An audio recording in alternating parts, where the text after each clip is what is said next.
आप ज्यादा बेनिफिशियल हैं सोसाइटी के लिए या पत्थर?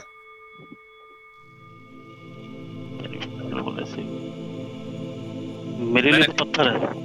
आपके लिए पत्थर बेनिफिशियल है, सोसाइटी के लिए मैं पूछ रहा हूँ। अब वो तो आपका परसेप्शन हो गया। सोसाइटी के लिए भाई पत्थर का क्या इस्तेमाल है? इंसान से ज्यादा बेनिफिट पत्थर में है, आप ये कह रहे हैं? हाँ, हम हिंदू जो मूर्ति पूजा करते हैं, हम इंसान से ज्यादा बेनिफिशियल पत्थर को मानते हैं। आप ये साबित भी करें जानते होंगे। फैक्ट है, फैक्ट है। कैसे बेनिफिट है सोसाइटी, इंसानियत के लिए पत्थर में ज्यादा बेनिफिट है इंसान के मुकाबले में, इसको साबित करेंगे। इंसान के, देखिए, जब भी हम मंदिर में जाते हैं, पूजा करते हैं, तो एक तो मन की शांति मिलती है। तो इसीलिए हम लोग सभी को बोलते हैं कि मंदिर जाया करो, कुछ मत वो करो, देखें, जाके वहां चुपचाप बैठ जो है जाओ। ना, मन की शांति, सुन लीजिए, मन की शांति बहुत से लोगों को पबजी खेल के मिलती है। तो क्या पबजी की इबादत करने लगे? ड्रग्स करके बहुत से लोगों को मन की शांति जो है पोर्नोग्राफी करके मिलती है। तो क्या पोर्न इंडस्ट्री की पूजा करने लगे?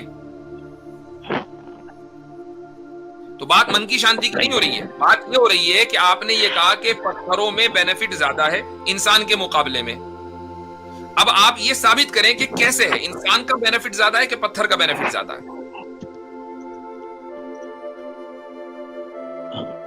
पत्थर का बेनिफिट ज्यादा ही है अभी भी। कैसे कैसे है? कैसे है? ये तो आपका दावा हुआ, कैसे है? जैसे हम लोग मंदिर जाते हैं, वही मंदिर का वही पत्थर ही होता है ना। आप बोल रहे हैं, जैसे हम मूर्ति बोलते हैं, भगवान का उसमें प्रतिष्ठा किया जाता है। आपके दावे की बुनियाद ये है कि आप मंदिर जाते हैं, आपको मन की शांति मिलती है, ठीक है? हाँ जी। मैं थोड़ी देर के लिए मान लेता हूँ कि मन की शांति आपको मिल जाती है, लेकिन मन की शांति सिर्फ पत्थरों ही से तो नहीं मिलती ना। आपको अपने माँ बाप की खिदमत करके भी तो मन की शांति मिलती है। आपको अपने दोस्तों के साथ उठ के बैठ के मन की शांति मिलती है। शराबी को शराब पीकर मन की शांति मिलती है, ड्रग लेने वाले को ड्रग खाकर मन की शांति मिलती है। तो मन की शांति के बहुत सारे तरीके भाई, अच्छाई से भी मिलती है बहुत से लोगों को, बुरे लोगों को बुराई से मिलती है। पॉइंट ये है कि बेनिफिट किसका ज्यादा है। आप पत्थरों की पूजा कर रहे हैं जबकि बेनिफिट इंसान में है, और इंसान की पूजा नहीं कर रहे। अगर आपको पूजा करनी थी तो इंसान सबसे ज्यादा बेनिफिशियल है, क्योंकि वो पत्थर को उठाता है, पत्थर को इमारतों बिल्डिंगों के अंदर लगाता है, पत्थर को काटता है, तोड़ता है। पत्थर मुकम्मल तरीके से इंसान के कंट्रोल में है। तो जो इंसान के कंट्रोल में है, आप उस इंसान की तो इबादत नहीं कर रहे, पत्थर की कर रहे हैं। Point number 1। पॉइंट नंबर 2 ये है कि जब आप क्रिएटर तक, आप मेडिटेशन के जरिए ध्यान लगाकर डायरेक्ट क्रिएटर तक आप पहुंच सकते हैं, तो आपको पत्थरों, दरख्तों, पेड़ों, पौधों की क्या जरूरत है?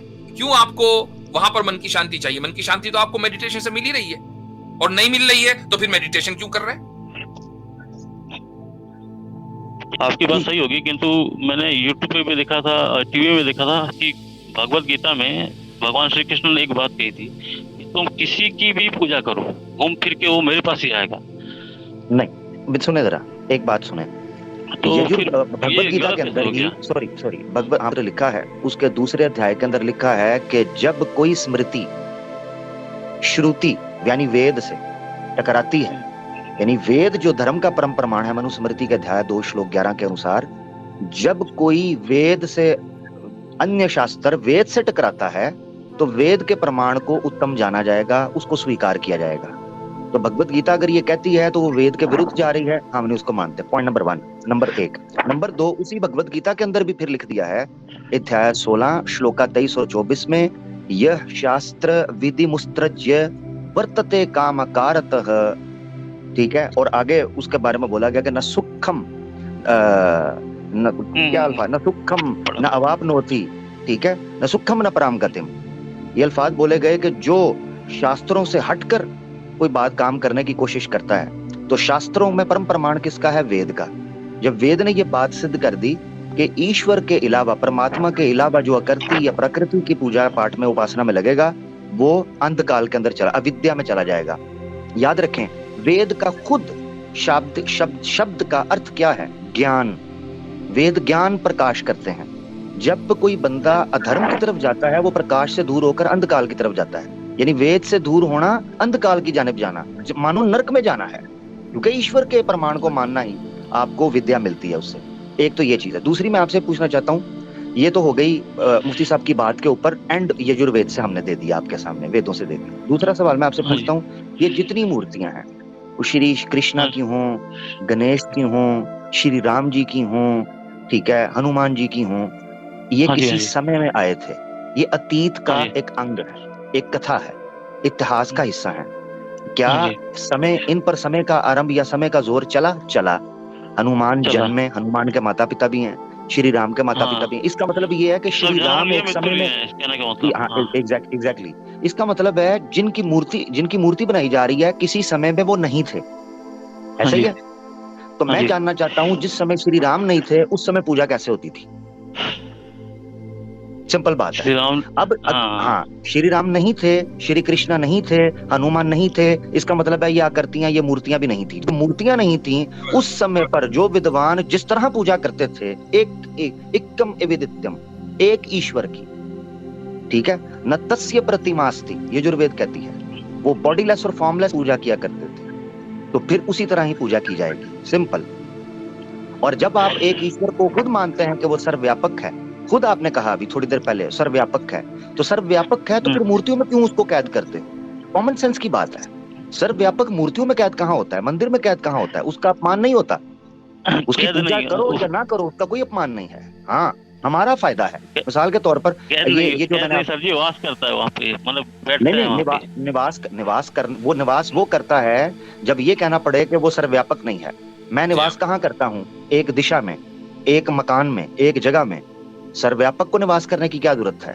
वो आपसे पहले वहां पर मौजूद है। मूर्ति स्थापित भी नहीं की जाती, सर्वव्यापक वहां मौजूद होता है, तो मूर्ति क्यों लगाते हैं? ये चीज है। बहुत शुक्रिया। ठीक है भाई, बहुत अच्छी गुफ्तगू रही इनर मेडिटेशन साहब। आप इस पर भी थोड़ा सा जब मेडिटेट करें तो इस पर गौर करें। आज का जो कॉन्वर्सेशन है वो बहुत अच्छा हाँ जी, रहा है धन्यवाद। आपके साथ, और अच्छा लगा हमें आपसे गुफ्तगू करके, and I really appreciate and admire your honesty. ठीक है, धन्यवाद जी, धन्यवाद। चलें जी, थैंक यू। अच्छा हजरत, इनके जाने के बाद एक बात मैं और करना चाहता हूँ।